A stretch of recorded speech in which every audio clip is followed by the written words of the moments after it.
அப்போ கண்ணீரோடு விதைக்கிறா. என்ன விதைக்கிறா?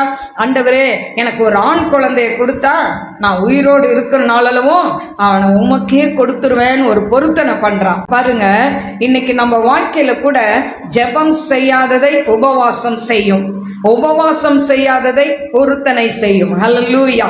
தேவ சமூகத்துல இவ போய் சொல்றா. எல்லாரும் மலடின்னு சொல்லியிருப்பாங்கல்ல, ஆனா போய் அழுறா. ஏலி கூட என்ன பண்றாரு? கிண்டல் பண்றாரு. நீ எவ்வளவு நேரமா குடிச்சிருப்ப, எவ்வளவு நேரம் எரிச்சிருப்ப? அவ சொல்றா, நான் மன கிளேசம் உள்ள ஸ்ரீ. ஹல்லேலூயா. நம்ம உடைக்கப்பட்ட நேரத்துல வார்த்தைகள் வராது, அழுகை தான் வரும். ஹல்லேலூயா. இப்ப அவ அப்படிதான் அழுறா, வாய் மட்டும் இப்படியே ஆடிக்கிட்டே இருக்குது. அதான் சொல்ல, நீ எவ்வளவு நேரம் குடிச்சிருக்க?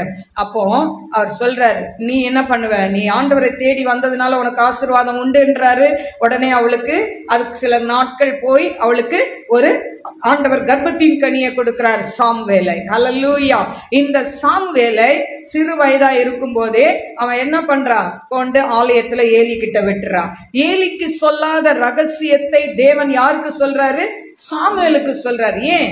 அவன் வாக்கு தத்தம் பண்ணப்பட்ட மகன், வயிற்றுல இருக்கும் போதே பொருத்தனையில் வளர்ந்த மகன்.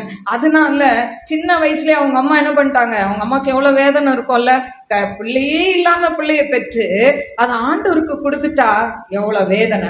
சாமுவேலை வளர்க்கும் போது அவங்க அம்மா சொல்லி சொல்லி வளர்த்துருப்பாங்க. எப்பா, நான் பொருத்தனை பண்ணிட்டேன், நீ இப்படி இருக்கணும், அப்படி இருக்கணும், நல்ல பிள்ளையா இருக்கணும், பொய் சொல்லக்கூடாது, ஆண்டவருக்கு உண்மையா இருக்கணும், இதெல்லாம் சொல்லி வளர்த்ததுனாலதான் அம்மா துணை இல்லாம வளர்றான் ஏலி கிட்ட.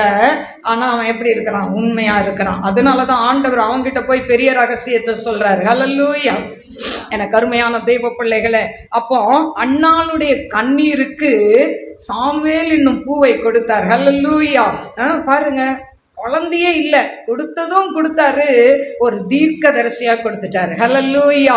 அந்த தீர்க்கதரிசி தான் முதல் பெயர்செபா வரைக்கும் அவன் தீர்க்க தரிசனம் சொன்னான்னு சொல்லப்பட்டிருக்கு. அது மட்டும் அல்ல, அவன் சொன்ன அந்த தீர்க்க தரிசன வார்த்தைகள் ஒன்றும் தரையில் விழுந்ததில்லை என்று சொல்லப்பட்டிருக்கு. ஹல்லேலூயா.